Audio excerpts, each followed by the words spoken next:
안녕하세요. 무더위가 어느새 성큼 다가왔네요. 이맘쯤에는 늘 우리 딸을 처음 만난 날이 생각나요. 18살. 어쩜 그렇게 애가 야무지고 당찬지. 쟤는 대체 뭘 믿고 저러는 걸까 싶을 정도였어요.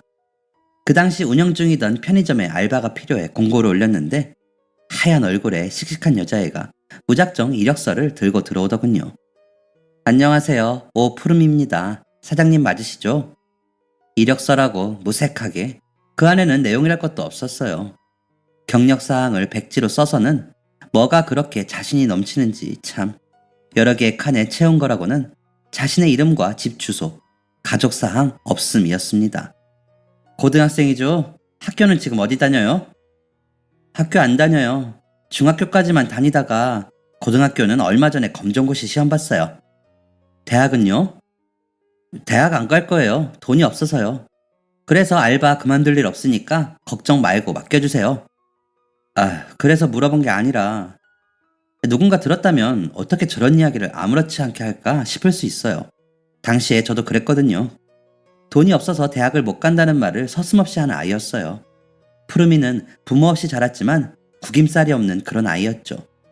전 어차피 최근 들어 알바 구하기도 어려웠고 경력 있다고 뽑아놔도 성실하지 않은 친구들도 있었으니 그냥 처음부터 차근히 가르쳐보자 하는 마음으로 같이 일하자고 제안했어요. 이곳 지점 외에도 근처에 다른 편의점을 몇 개 더 운영하고 있던 저에게는 하루라도 빨리 사람이 구해지는 게 더 중요했거든요. 아니 어쩌면 아버지 없이 홀어머니를 모시고 동생들을 먹여 살리려고 일찍이 생활전선에 뛰어든 제 모습과 겹쳐 보여서이었을지도 몰라요. 다음 날부터 그 아이는 알바를 시작했어요. 의외로 일머리가 좋아서 다른 경력 친구들만큼 일을 금방 하더라고요. 자기는 수학에 자신 있다더니 돈 계산도 척척 잘하고 청소, 정리정돈, 발주까지 뭐 하나 부족한 부분이 없었죠. 무엇보다 밝고 싹싹한 성격 덕분에 방문하는 손님들에게도 인기 만점이었어요. 그러던 어느 날 다음 타임 알바 친구가 푸르미가 패기를 자꾸 집에 가져가는 것 같다고 하더라고요.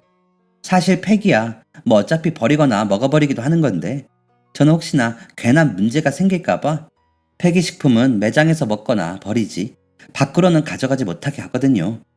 혹시나 하는 마음에 CCTV를 확인해보니 정말 폐기식품을 모아두었다가 편의점 밖으로 가지고 나가더라고요.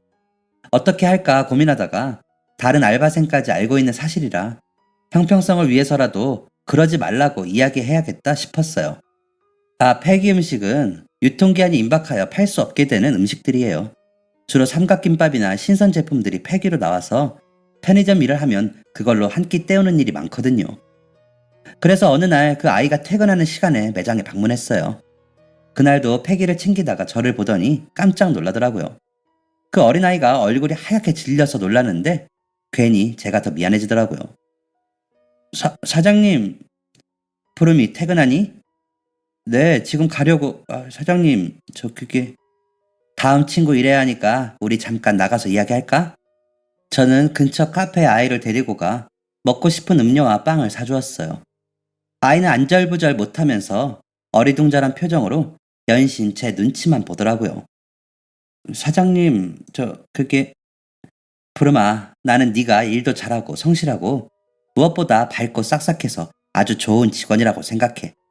내가 지켜본 너는 늘 보이지 않는 곳에서도 열심히 하는 아이였기 때문에 어떤 사정이 있지 않을까 하는데 맞니? 내내 고개를 떨구고 손톱을 뜯던 아이의 손가락 위로 눈물이 뚝뚝 떨어지더군요. 억지로 눈물을 닦으며 말을 잇기 시작했어요. 사실은 저 아이가 있어요. 남편도 있고요. 예상 밖의 이야기에 저는 정말 깜짝 놀랐어요. 그리고 아이 입에서 나온 이야기들에 가슴이 찢어질 것 같았죠. 그 아이는 이제 만 18살, 아이의 남편은 19살이에요. 기억도 안 나는 어린 날 보육원에 맡겨진 두 사람은 어릴 때부터 절친한 사이로 지냈다고 해요. 다른 아이들이 입양을 가거나 다른 곳으로 떠나는 사이에도 그 두 사람은 계속 그 고아원에 남아 서로에게 가장 의지가 되는 존재였다고 해요.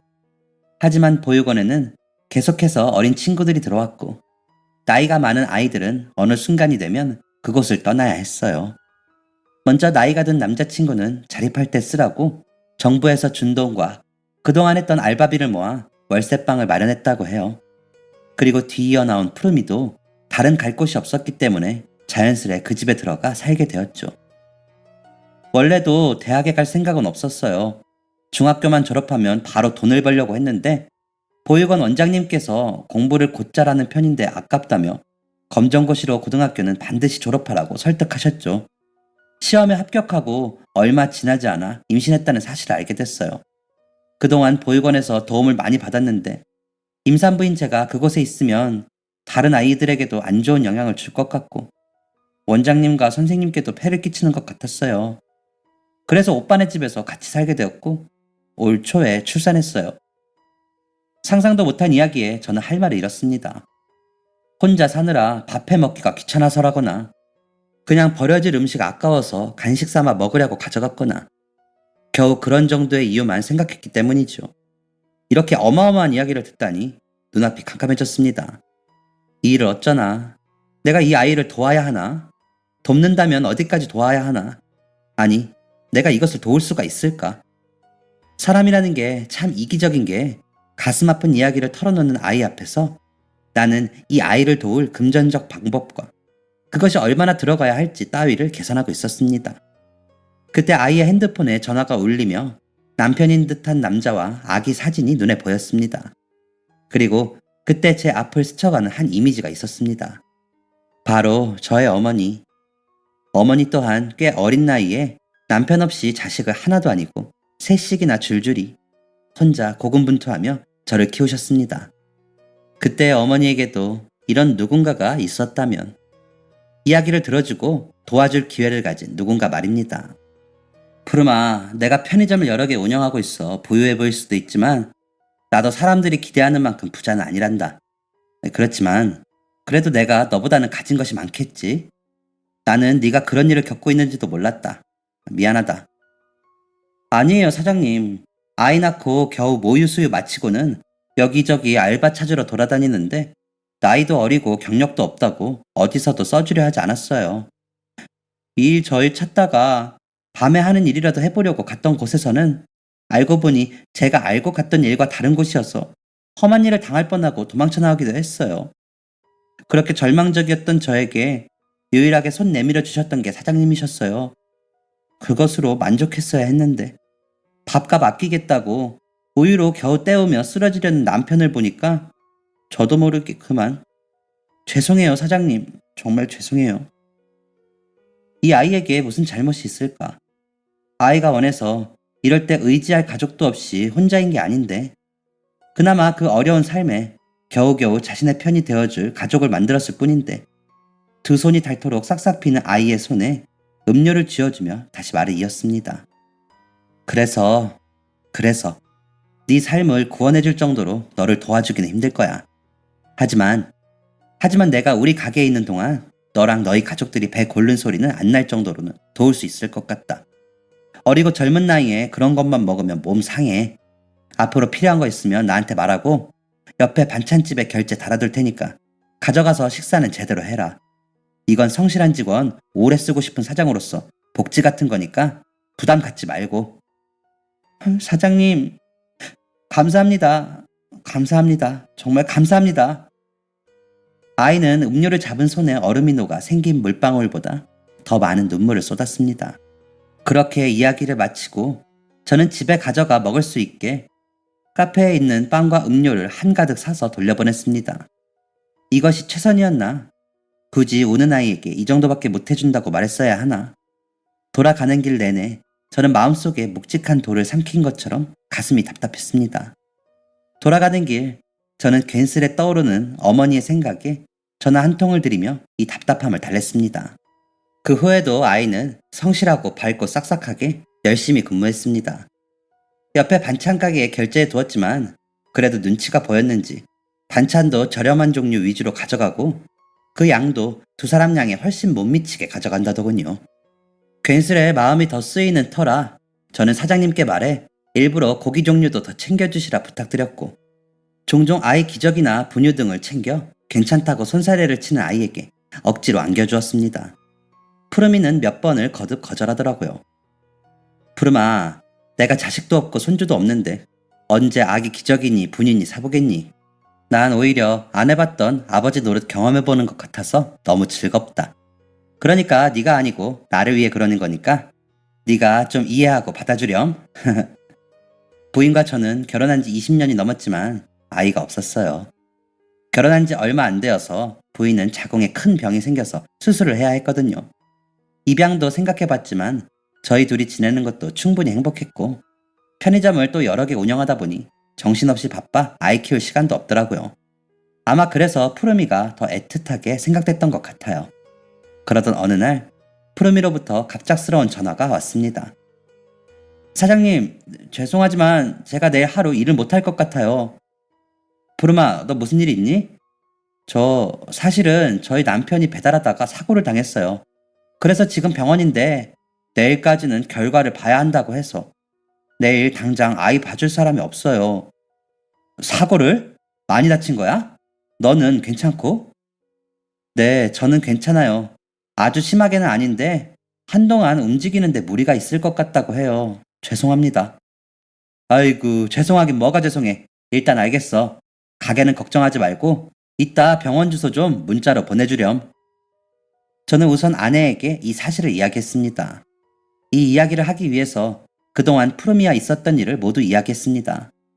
사실 그동안 괜한 데 마음 쓴다고 잔소리 들을까봐 푸르미 이야기를 선뜻 하지 못했었거든요. 아내는 이야기를 듣더니 이렇게 중요한 이야기를 왜 인지해야 하냐며 제 등짝을 찰싹 때리며 눈을 흘겼어요. 내일 매장은 내가 볼 테니까 당신은 병원 갔다 와. 그리고 일하는 동안 아이 데려와도 되고 혹시 괜찮으면 내가 아이 봐준다고 물어봐줘. 여보, 깎아먹기 번거로우니까 과일 이런 거 사가지 말고 요즘 애들 좋아하는 거 케이크, 과자 이런 거 사가. 마음 따뜻한 아내의 이야기에 저는 그동안 푸르미 이야기를 아내가 어떻게 받아들일까 고민했던 것이 괜한 기우였구나 싶었습니다. 다음날 아내는 푸르미가 일하는 3호점으로 근무하러 나가고 저는 아내의 의견을 따라 병원 근처의 빵집에서 빵과 음료를 사갔습니다. 6명이 누워있는 다인실로 향하니 멀리서부터 아기 울음소리가 들렸습니다. 들어가니 복잡한 침대들 끝에 누워있는 한 어린 남자아이와 아기를 안고 있는 푸르미가 보였습니다. 저렇게 어린 나이에 엄마가 되어 우는 아이를 달래는 푸르미를 보니 다시 한번 마음이 아파졌습니다.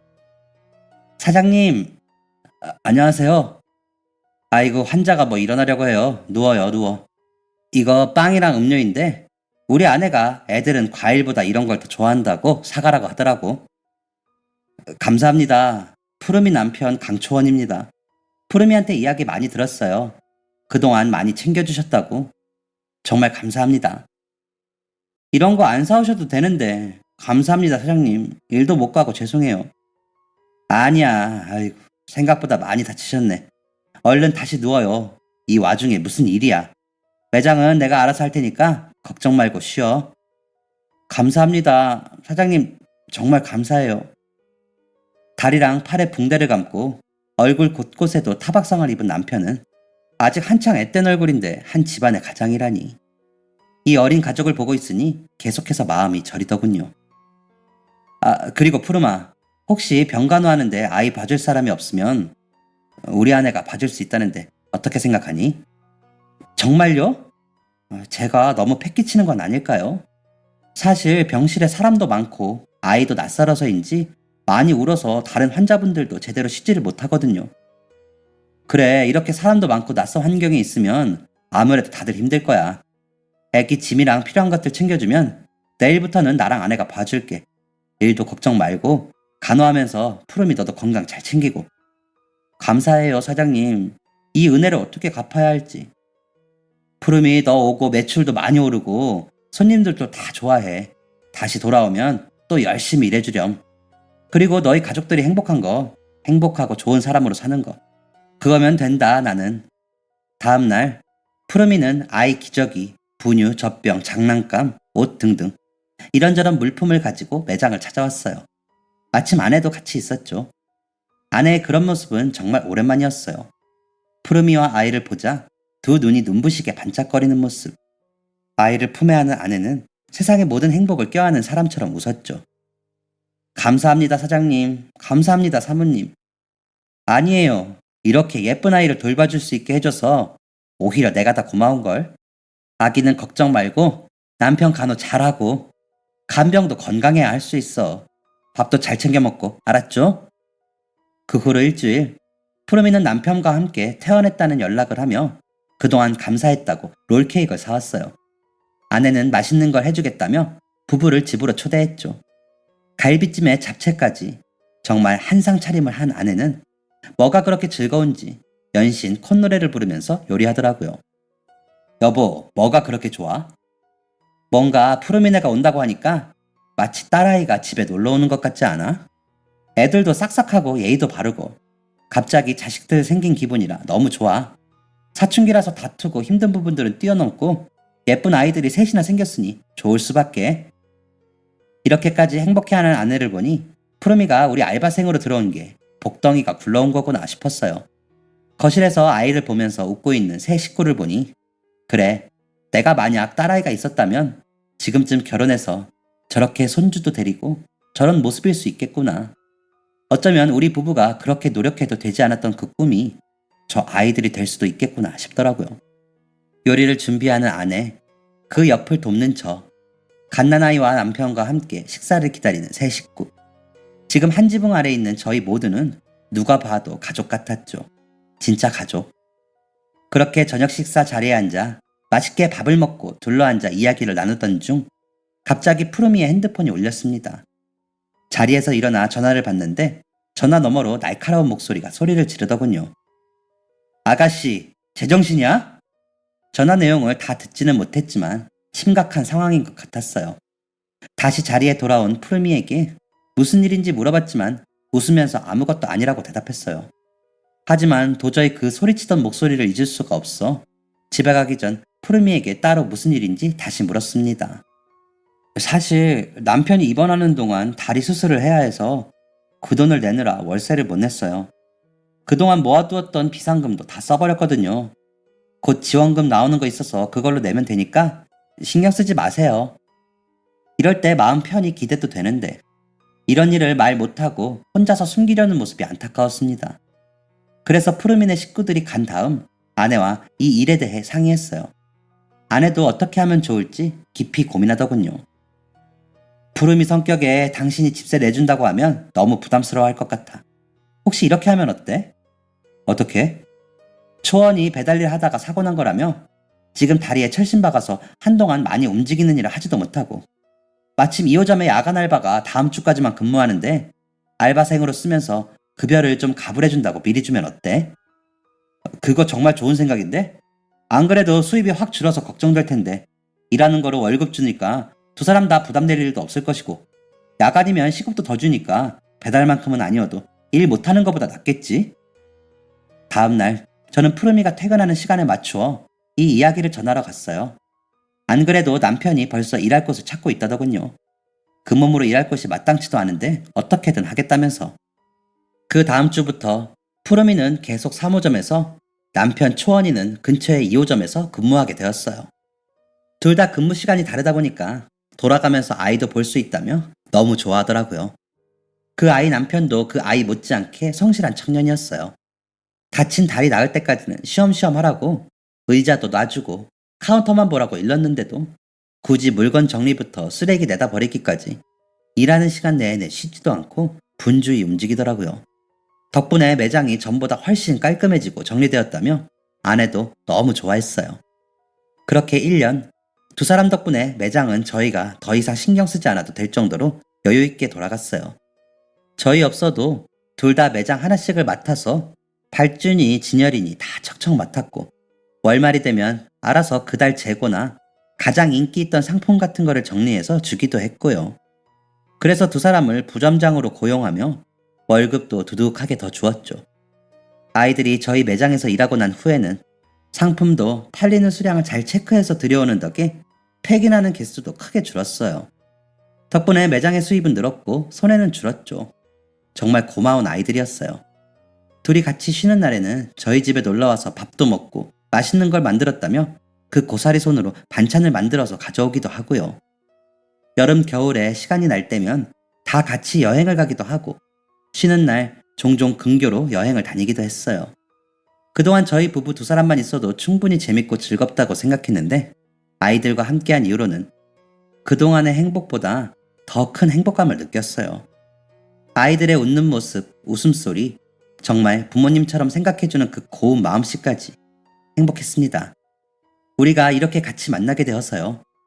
그 아이를 처음 우리 매장에 보내 일자리를 구하도록 해준 우연에 감사했어요. 그러던 어느 날 바베큐를 해먹자며 가평으로 1박 2일을 여행 갔을 때였어요. 그동안 차마 물어보지 못했던 질문을 푸르미에게 건넸죠. 푸르마, 너는 혹시 친부모님 찾고 싶은 생각 없니? 네, 없어요. 푸르미는 씁쓸하게 웃으며 대답하더군요. 왜, 궁금하지 않아? 처음에는 간절했어요. 어린 시절 내내 부모님이 나를 데리러 오시겠지. 곧 오시겠지. 곧 오실 거야. 내일은 오실 거야. 매일을 그런 생각으로 보냈어요. 부모님에게도 어쩔 수 없는 이유가 있을 거라고 생각했거든요. 무슨 일인지는 모르겠지만 나를 이곳에 두고 갈 수밖에 없던 이유가 있을 거라고. 내가 이해해야 한다고. 하지만 어느 순간부터인가 그 마음이 미움으로 바뀌었어요. 어떻게 나를 이곳에 두고 갈 수 있지? 전 생일도 없어요. 보육원에 처음 들어온 날, 그날이 제 생일이에요. 제가 어떤 날에 태어났는지, 어디에서 왔는지, 어떤 배경과 환경이 있었는지 아무것도 알 수도 없었죠. 미웠어요. 내 생일도 어린이날도 크리스마스도 새해도 그 어떤 날에도 저는 없었으니까. 진짜 저 말이에요. 푸르미는 잠시 말을 멈추더니 안쪽에서 제 아내와 웃고 있는 남편과 아이를 바라보았습니다. 그럴 때 곁에 있어준 게 오빠였어요.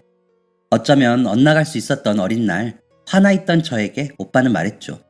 미워하지 않아야 한다. 그런 미움 속에 사는 거 지옥이라고. 정작 나를 두고 간 부모님들은 내가 자신을 이렇게 미워하는지도 모르고 있는데 그 사람들을 미워하느라 내 마음만 쓰는 거 행복할 수 있는 자신에게 죄 짓는 거라고.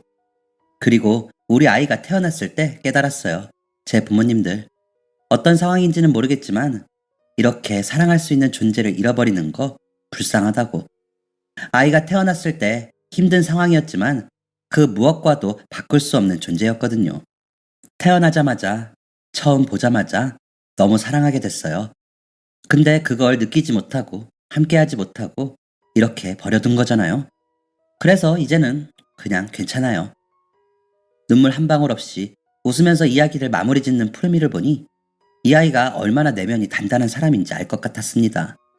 그리고 얼마나 오랫동안 이런 생각을 하며 자신을 단단하게 했는지도요. 아이가 이렇게 생각할 수 있도록 곁에서 함께해준 초원이에게도 고마웠어요.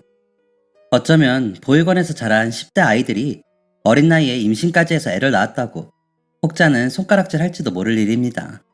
저도 이 아이에 대해 잘 몰랐다면 섣불리 판단했을 거예요. 하지만 이 아이들은 그저 세상에 서로밖에 없었고 그 외로운 시간 속에서 남들보다 조금 더 빨리 가족을 이루었을 뿐이에요. 누구보다 가족이 필요한 사람들이었으니까요. 몇 개월 후 지방에 사는 어머니께서 몸이 많이 안 좋으시다는 이야기를 들었습니다. 동생들은 해외에 있는 터라 어머니를 돌봐줄 사람이 없었어요. 어머니가 계신 병원에 다녀온 저는 고민이 깊어졌습니다. 간병인을 고용했지만 마음이 편치 않았어요. 혹시나 어머니에게 무슨 일이 생긴다면 바로 달려가 볼 수 있는 거리가 아니었으니까요. 아내와 이야기를 나누었습니다. 어떻게 하면 좋을지에 대해서요. 이사 가는 게 어떨까? 어머니 계신 근처로. 그럼 가게는 어쩌지? 아무리 애들이 잘하고 있다고 해도 혹시 무슨 일이 생기면 이쪽도 우리가 바로 와줄 수가 없잖아. 저희는 며칠 내내 길고 긴 이야기를 나누었습니다. 그리고 아이들에게 물어보기로 했어요. 푸르마, 초원아, 혹시 너희 다른 지역에서 살 생각 있니? 대구 쪽에. 사장님, 그동안 걱정 있어 보이시던 게 혹시 이 일이에요? 그래. 사실은 우리 어머니가 지방에 살고 계신데 몸이 많이 안 좋으셔. 그래서 웬만하면 가까운 곳에서 지낼까 하는데 혹시 너희만 괜찮다면 지방에 내려가서 편의점을 운영해볼까 하거든. 저희 부부는 갑자기 매장을 다 정리해버리면 아이들을 어쩌나 하는 생각에 혹시나 우리와 함께 다른 곳에 가서 장사를 계속할 의향이 있는지 물어보기로 했는데요. 갑자기 지방이라니 아이들에게 이야기를 꺼내면서도 너무 긴장되더라고요. 그런데 그때 아이들이 천진하게 웃으면서 이러는 겁니다. 대구요? 대구는 막창이 맛있다던데. 너 좋아하잖아. 그치, 푸르마? 맞아, 오빠도 서울은 이제 지겹다고 하지 않았어? 그치. 집값도 더 저렴하니까. 우리 애기도 좀 더 좋은 집에 살 수 있겠다. 그러게, 정말 좋은데? 두 사람은 자기들끼리 웃으며 그런 이야기를 나누더니 걱정과 미안함으로 잔뜩 울상이 된 저와 아내를 보며 웃어 보였습니다. 사장님 사모님은 저뿐 아니라 저희 가족의 은인이에요. 저희에게는 한 번도 없던 부모님 같은 분이시고요. 예전부터 두 분이랑은 힘든 상황에서 꼭 함께 하자고 저희끼리도 이야기를 많이 했어요. 오히려 그냥 정리하고 가버리실 수도 있는데 이 와중에 저희 생각까지 해주시고 감사합니다. 저희는 좋아요. 이제 가족이잖아요. 힘들 때는 뭉치고 함께 해야죠.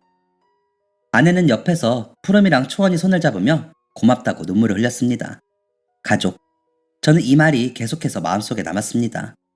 친부모님에 대해서도 잊고 사려는 아이에게 우리가 가족이라. 그 말이 그 아이에게는 얼마나 특별한지 알고 있기에 저는 가슴이 뜨거워졌습니다. 그 후 저희는 매장을 빠르게 정리하기 시작했습니다. 베테랑 직원인 두 사람이 있는 덕분에 이 과정도 어렵지 않았어요. 손님들에게 인사를 드리고 물건을 정리하고 그 사이 저와 아내는 지방에 왔다 갔다 하며 새로운 가게 자리를 알아보고요. 모두가 한마음 한뜻으로 함께하는 덕분에 일은 차질없이 일사천리로 진행되었습니다. 또 푸르미와 초원이는 자신들도 병문안에 가고 싶다며 저희를 따라 어머니를 방문하기도 했습니다. 귀여운 아기까지 데리고 들어가니 어머니께서도 얼굴에 한바구음을 지으셨어요. 마치 진짜 당신의 손주를 보듯 어찌나 예뻐하시던지요. 요즘 표현으로 꿀이 뚝뚝 떨어진다고 하죠. 한 번에 손주, 손녀에 증손주까지 생기셨다면서 당장이라도 병상을 박차고 일어나실 기세였습니다. 그렇게 저희 가족들은 모두 대구로 이사를 했어요. 매장 3개를 정리한 덕분에 대구에서는 유명 호텔 앞쪽에 꽤 큰 매장을 차리게 됐죠. 시내 쪽인데다가 유동인구도 워낙 많고 근처에 대학까지 있는데 이상하게 전에는 매출이 잘 나오지 않았다고 해요. 걱정이 좀 되긴 했지만 그래도 저희 가족 생활 유지할 정도로 매출이 나오면 된다고 생각해 그곳으로 정했습니다. 매장 준비도 척척 진행되었어요. 푸름이랑 초원이는 근처 다른 편의점들을 모두 둘러보고 오기도 하고 때로는 그 앞에 지나가는 사람들을 연령대나 성별로 나누어 자료를 만들기도 했어요.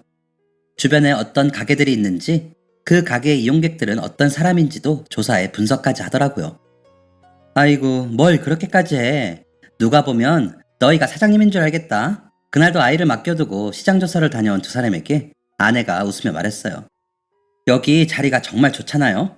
전에 매출이 안 좋았다던데 더 철저히 준비해야죠. 그 어떤 전문가들보다 두 사람이 더 믿음직했습니다. 그러면서 중간중간 시간이 나면 둘이서 저희 어머니를 방문해 말동무도 해드리고 팔다리도 주물러드리고 한다더군요. 자녀들이 너무 예쁘다며 병원에 갔더니 간호사 선생님도 간병인분도 칭찬이 자자했습니다.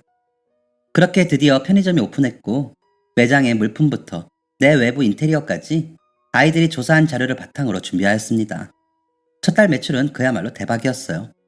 아이들은 근처에 대학생이 많고 외국인이 많다는 점을 고려해 한정판 물품이나 콜라보 제품들을 발주하였고 SNS까지 개설해서 매장 홍보를 적극적으로 하였거든요.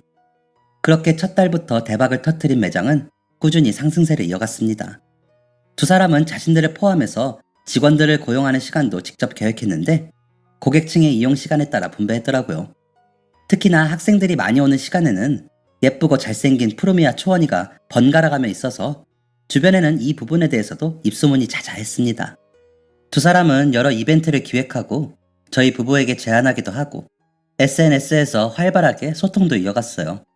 그렇게 활발하게 매장을 운영하던 중 한 번도 경험해본 적 없는 지역 매출 1위를 달성하게 되었습니다.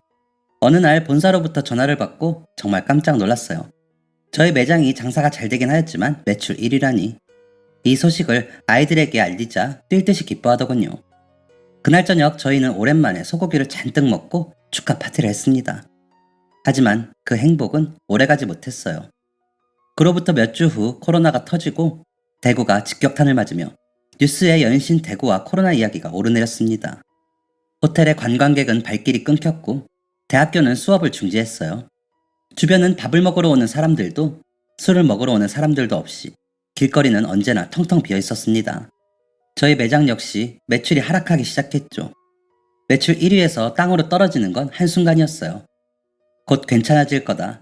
잠시뿐일 거다. 곧 약이 나올 거다. 하지만 이런 위로가 무색하게도 상황은 점점 심각해져 갔습니다. 그러던 어느 날 푸르미와 초원이가 아이디어가 있다며 이야기를 꺼냈습니다. 사장님, 생각해봤는데요. 사람들이 밖으로 잘 나오지 않으려 하긴 하지만 출근도 해야 하고 집에서 필요한 물품들도 있잖아요. 그래서 배달을 해보면 어떨까 싶어요. 마침 제가 전에 배달 일을 했으니까 직접 할 수 있을 것 같아요. 초원이 이야기를 들으니 나쁘지 않을 것 같다는 생각이 들었어요. 또 비대면으로 상품을 수령할 수 있게 가게 앞쪽에 테라스를 개조해 결제한 상품을 수령해 갈 수 있는 방법도 이야기하더군요. 저는 어차피 이 상황에 믿져야 본전이다 싶어서 아이들의 말에 따라보기로 했습니다. 결과는 말 그대로 대박이었습니다. 마스크나 손소독제, 해열제 등의 품목을 준비해둔 덕분에 특히나 야간에 이런 품목의 배달 요청이 정말 많았어요. 편의점에서만 살 수 있는 제품들도 있다 보니 배달, 비대면 수령 모두 정말 대박이 났습니다. 얼마 안가 배달 서비스는 일손이 부족해서 배달원을 추가로 고용해야 할 정도였어요. 매장의 매출은 다시 평균 이상을 웃돌기 시작했고 아이들 역시 저마다 맡은 목 이상을 일해주고 있었죠. 다 끝났다고 생각한 때 또 이 아이들 덕분에 한 번 더 힘을 낼 수 있었습니다. 매장은 계속 장사가 잘 되었고 어머니도 병세가 많이 호전되어 퇴원하시고 우리 집으로 오시게 되었어요. 여전히 아이들은 진짜 친손주처럼 쉬는 날이면 다 같이 시간 보내면서 행복하게 생활 중이었죠. 푸르미의 20살 생일도 온 가족이 함께 했어요. 이제 진짜 어른이구나 너희. 감사합니다 사장님. 제가 이렇게 행복한 20살 생일을 맞을 수 있었던 거 모두 그때 저 고용해주신 사장님 덕분이에요. 아니야. 오히려 그때 네가 우리 매장에 와준 덕분에 내가 살면서 매출 1등 사장님도 해보고 너 아니었으면 내가 어떻게 그런 영광을 누려봤겠니? 오히려 모두 네 덕이다. 네가 와준 덕분이야. 우리 집에 이렇게 예쁜 아들, 딸, 손주까지 생겨서 난 너무 정말 행복하다. 한창 웃음꽃을 피우며 이야기하다가 마침 결혼식 이야기가 나왔습니다. 그러고 보니 너희는 결혼식은 했니? 아니요. 그냥 혼인신고만 했었어요. 결혼식이 뭔가 큰 의미가 있나 싶기도 하고 다들 결혼 준비한다고 엄청 큰 돈을 쓰는데 저희는 사실 결혼식에 초대할 사람도 없기도 하고요. 아이 키우고 하다 보니 정신없었기도 했죠. 그래도 오빠랑 애기랑 같이 사진 찍은 건 있어요. 사진관에 드레스랑 턱시도도 있어서 결혼사진이랑 크게 다르지도 않아요. 그렇게 이야기하며 핸드폰에 저장되어 있던 사진을 보여주는데 왜 진작 이런 생각을 못했을까 싶었습니다. 그러고 보니 이 아이들 처음 저랑 만났을 때 밥값 좀 아껴보겠다고 날짜 지난 음식을 나누어 먹던 아이들이었는데 그 후 저랑 아내는 상의 끝에 그동안 아이들에게 받은 게 너무 많다 보니 결혼식은 저희 돈으로 해주자 싶었어요. 특히나 아내는 평생에 한 번뿐인데 이대로 지나갈 수 없다며 적극적으로 추진했죠.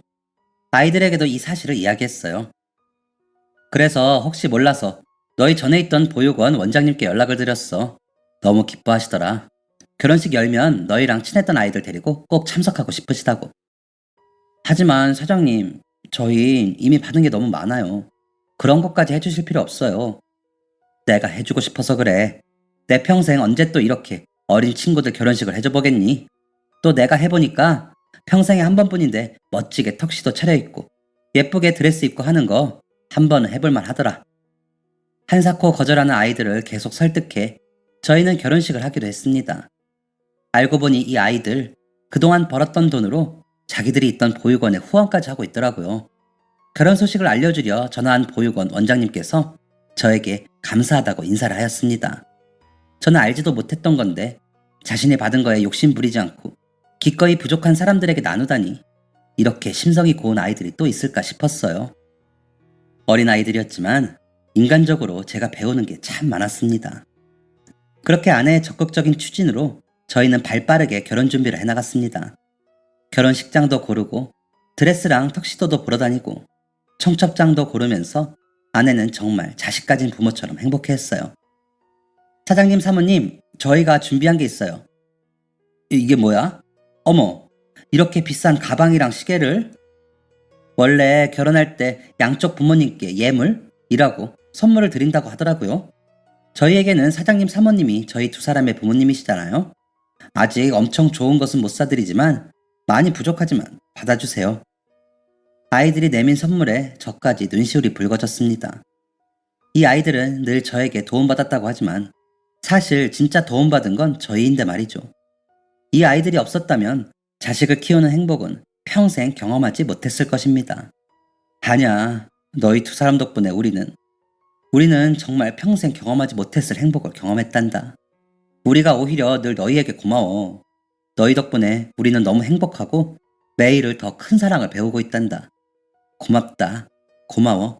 우리에게 와줘서. 계속해서 좋은 사람으로 자라줘서 정말 고맙다. 그날 저녁 온 가족은 서로를 부둥켜 안고 엉엉 울면서 연신 서로에게 고맙고 감사하다고 말했어요. 드디어 결혼 당일, 제 결혼식보다도 더 떨리더군요. 아이들은 하객석이 채워지지 않을까 전전긍긍했지만 코로나 때문에 어차피 수용 인원이 적어서 오히려 다행이라면 다행이었죠. 게다가 말처럼 보육원 원장님들이 아이들, 친구, 동생들을 데리고 나타나셨더라고요. 또 이 소식을 들은 편의점 본사 직원분들도 자리를 빛내기 위해 와주셨습니다. SNS로 소식을 접한 단골 손님들도 직접 찾아와 주셨고요. 자리에 와주지 못한 분들도 축하 인사를 건네셨어요. 그동안 아이들의 성실한 노력이 얼마나 대단했는지 오늘 아이들이 받은 축하 인사들로 알 수 있었죠. 식장 앞에서 푸르미의 손을 잡고 입장 준비를 하는데 가슴이 터질 것 같았습니다. 주책맞게 눈물이 나오려고 하기도 했죠. 사장님 우시면 안 돼요. 저까지 눈물 날 것 같아요. 메이크업 지워진다고요. 푸르미는 본인도 눈이 잔뜩 붉어져서는 웃으면서 저에게 핀잔을 주었습니다. 지금 이 순간 함께 서 있는 두 사람은 누가 봐도 아빠와 딸이겠지요. 자꾸만 울컥울컥 감동이 벅차올랐습니다. 그렇게 저희는 곧 터질 듯한 울음을 계속 삼키며 식장에 입장했습니다. 아이의 손을 잡고 버진 로드를 걷는 내내 그리고 아들 같은 초원이가 길 끝에 서 있는 것을 보니 말로 표현하기 힘들 감정이었습니다. 그리고 너무 고맙게도 아이들은 혼주석에 저희의 자리를 마련해 주었습니다. 아내 역시 계속해서 눈물이 차오르더군요. 예식이 진행되는 내내 저희는 울음을 참느라 혼났습니다. 그리고 결혼식의 후반쯤 아이들이 저희에게 편지를 준비했더라고요. 아내랑 저는 너무 우느라 편지 내용이 정확히 무엇이었는지 기억도 나지 않습니다. 다만 매우 감사하고 저희를 사랑한다고 하는 내용이었다는 것만 어렴풋이 기억나요. 그러더니 이 녀석들 자기들 결혼식인데 결혼 축가로 어버이 은혜를 부르더군요. 둘이서 직접. 예식장은 온통 눈물바다가 되었습니다. 저희뿐 아니라 식을 지켜보던 하객들 모두 너나 할 것 없이 눈물을 흘렸죠. 아마 이렇게 감동적인 결혼식은 손에 꼽지 않을까 싶어요. 결혼식이 모두 끝나고 너무 아쉽게도 코로나 때문에 아이들은 신혼여행을 국내로 가야 했어요. 자기들은 국내 여행도 많이 못 가봐서 오히려 좋은 기회라고 하더군요. 저희한테 피해주기 싫다고 아기까지 데리고 간다길래 아이 없이 갈 마지막 여행일지도 모르는데 안 된다고 말렸죠. 그래서 아기는 저희가 봐주기로 하고 신혼여행을 가기로 했답니다. 부산에서 여행하고 내일은 제주도로 간다는데 비행기는 처음이라며 잔뜩 신이 났더라고요. 틈틈이 보내는 사진마다 어쩜 그리 예쁜지 이제는 진짜 제 딸과 아들이라고 생각해서인지 이전보다 더 예쁘고 애틋하고 그렇습니다. 저희 어머니도 온종일 아기 보느라 시간 가는 줄 모르겠다며 텔레비전보다 더 재밌다고 이 녀석들 때문이라도 오래 살아야겠다며 건강식이랑 영양제도 챙겨 드시네요. 처음 아이에게 도움을 주겠다고 했을 때 이렇게까지 될 거라고는 생각하지 못했어요. 그저 눈앞의 상황이 안타까워서 알량한 몇 푼을 내민 것뿐이었죠. 하지만 그렇게 시작된 인연이 저희를 지금의 가족으로 만들었어요. 저는 그 아이에게 주었던 돈 몇 푼보다 더 크고 가치 있는 것들을 얻었죠. 그때 이 아이가 우리 매장에 일하러 오지 않았다면 어떻게 됐을까? 그렇다고 저와 아내의 삶이 불행하진 않았겠지만 이 정도의 행복을 누릴 순 없었겠죠. 도전해보세요.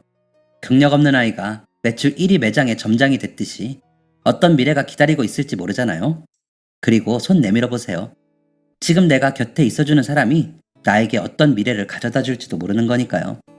지금 많은 일로 고민하고 있다면, 주변의 도움이 필요한 사람에게 그것을 망설이고 있다면 저는 고민만 하지 말고 실행해보라고 이야기해드리고 싶어요. 그것이 저도 저의 아내와 어머니도 또 3명의 아이들의 인생도 완전히 바꿔주었으니까요. 그럼 제 사연은 여기서 마무리 짓고 저는 저희 손주를 보러 가봐야겠네요. 지금까지 긴 이야기였지만 들어주신 모든 분께 감사합니다. 이 이야기를 들은 모든 분이 행복한 미래에 매일 더 가까워지길 바랍니다. 지금까지 사연 들어주셔서 감사합니다. 사연이 재밌으셨다면 구독과 좋아요를 눌러주세요. 감사합니다. 안녕히 계세요.